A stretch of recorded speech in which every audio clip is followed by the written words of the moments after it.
नमस्कार। जय हिंद, जय भारत।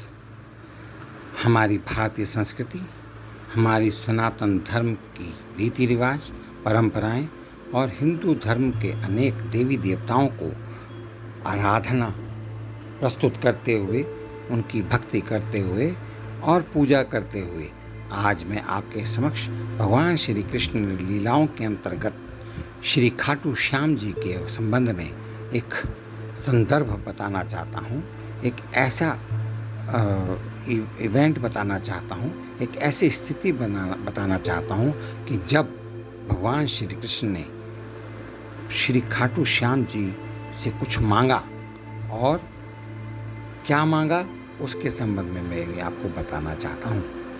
और श्री खाटू श्याम जी कैसे बर्बरिक बन गए, क्यों भगवान श्री कृष्ण ने उनसे महाभारत युद्ध में बलिदान मांगा था, इसके संबंध में जो मैं आपके समक्ष यह रचना प्रस्तुत कर रहा हूँ, जो कि भगवान श्री कृष्ण की लीलाओं के साथ साथ हमारी सनातन संस्कृति को पवित्र बनाने के लिए एकदम सही बैठती है।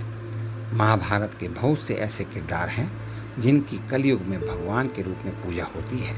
उन्हीं में से एक है भगवान बर्बरीक, जो कि एक राक्षस थे, लेकिन आज उनकी श्री खाटू श्याम भगवान के रूप में न केवल मंदिर हैं बल्कि बड़ी आस्था से उनकी पूजा भी होती है। लेकिन यह जानना दिलचस्प है कि राक्षस बर्बरीक किस प्रकार भगवान श्री खाटू श्याम जी बन गए। बर्बरीक राक्षस महाभारत के वो किरदार हैं जिन्होंने न केवल पूरा महाभारत अपनी आंखों से देखा बल्कि जो वरदान स्वरूप आज भी कलयुग में पूजे जाते हैं। लेकिन एक राक्षस कुल में जन्मे बर्बरीक कैसे खाटू श्याम बन गए, इसके संबंध की जो कथा है वह मैं आपके समक्ष प्रस्तुत कर रहा हूँ। वास्तव में बर्बरीक भीम और हिडिंबा के पुत्र घटोत्कच और नागकन्या अहिल्यावती के पुत्र थे। अपने पिता और दादा की भांति ही वह बहुत बहादुर थे और उन्होंने युद्ध कला अपनी माँ से सीखी थी। बाद में उन्होंने भगवान श्री शिव जी की घोर तपस्या करके उनसे 3 अवैध बाण प्राप्त किए थे। अग्निदेव ने भी प्रसन्न होकर उन्हें एक धनुष प्रदान किया था, जो कि उन्हें तीनों लोकों में विजयी बनाने में समर्थ था। अब क्या होता है, जब महाभारत का युद्ध प्रारंभ हुआ तो अपने पिता की भांति बर्बरीक ने भी अपनी माता के सामने युद्ध में भाग लेने की इच्छा प्रकट की और इन्हें युद्ध में भाग लेने की आज्ञा मिल भी गई।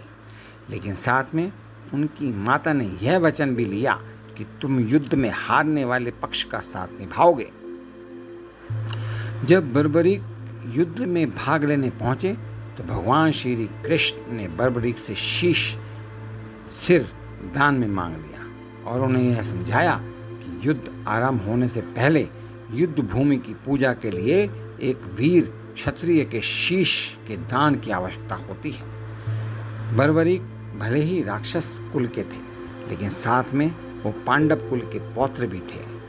इसके बावजूद यह आवश्यक नहीं था कि वो पांडव की ओर से लड़ते, क्योंकि उन्होंने अपनी माता को हारने वाले पक्ष का साथ देने का वादा किया था। और बर्बरीक इतने शक्तिशाली थे कि वो किसी भी पक्ष से युद्ध करते तो युद्ध और लंबा खिंच जाता और जीत हार भी सुनिश्चित करना मुश्किल हो जाता, क्योंकि वो अपने तीनों बाणों से पूरी सेना को नष्ट कर सकते थे। श्री कृष्ण जी यह सब समझ रहे थे, इसलिए उन्होंने पांडवों के इस पौत्र से एक ऐसा बलिदान मांग लिया। वह जानते थे कि अगर बर्बरीक युद्ध में भाग लेते हैं तो कौरवों की समाप्ति केवल 18 दिन में महाभारत युद्ध में नहीं हो सकती थी और युद्ध निरंतर चलता ही रहता। इसीलिए बर्बरीक का शीश भगवान श्री कृष्ण ने मांग लिया। वीर बर्बरीक ने भी भगवान श्री कृष्ण के कहने पर जन कल्याण, परोपकार और धर्म की रक्षा के लिए अपना शीश हंसते हंसते दान दे दिया। लेकिन उन्होंने एक इच्छा जताई कि वह महाभारत का पूरा युद्ध देखना चाहते हैं। इसलिए भगवान श्री कृष्ण ने उनके कटे हुए शीश में अमृत डालकर उसे एक पहाड़ी की चोटी पर रख दिया था, ताकि वहाँ से बर्बरीक पूरा युद्ध देख सके। साथ में उन्होंने बर्बरीक के बलिदान से प्रसन्न होकर उसे कलयुग में भगवान श्री कृष्ण के अति प्रिय नाम श्री श्याम नाम से पूजे जाने का वरदान प्राप्त किया। युद्ध समाप्त हो जाने के बाद सभी पांडवों के पूछने पर बर्बरीक के शीश ने उत्तर दिया कि यह युद्ध केवल भगवान श्री कृष्ण की नीति के कारण जीता गया है, और इस युद्ध में सिर्फ भगवान श्री कृष्ण का सुदर्शन चक्र चलता था, और साथ में माँ काली के अवतार में द्रौपदी चंडी का रूप धारण कर पापियों का लहू पी रही थी। बर्बरीक को आज हम खाटू के श्याम, कलयुग के अवतार, श्याम सरकार, 3 बाणधारी, शीश के दानी, खाटू नरेश व अन्य अनगिनत नामों से पूछते हैं। युद्ध के पश्चात बर्बरीक का शीश खाटू नगर में दफनाया गया था। आज भी कलयुग में बर्बरीक अपने बलिदान के लिए बड़ी श्रद्धा से खाटू श्याम नाम से पूजे जाते हैं। वह एक ऐसे इकलौते एक राक्षस हैं जो कलयुग में भगवान के समान पूजे जाते हैं।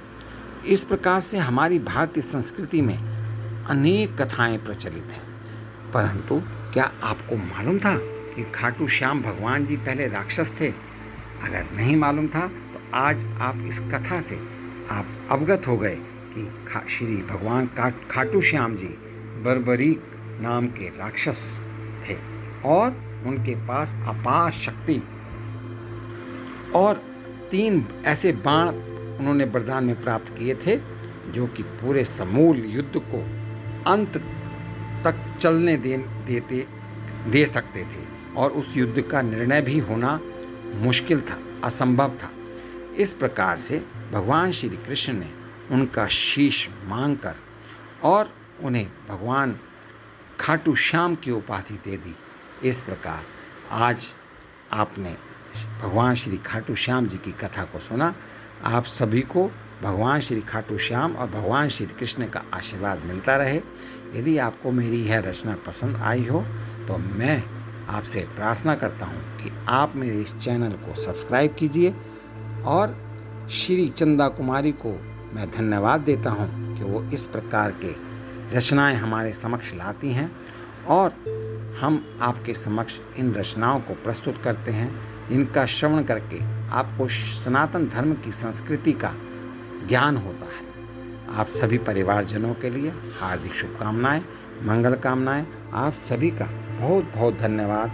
नमस्कार। जय हिंद, जय भारत, जय खाटू श्याम जी।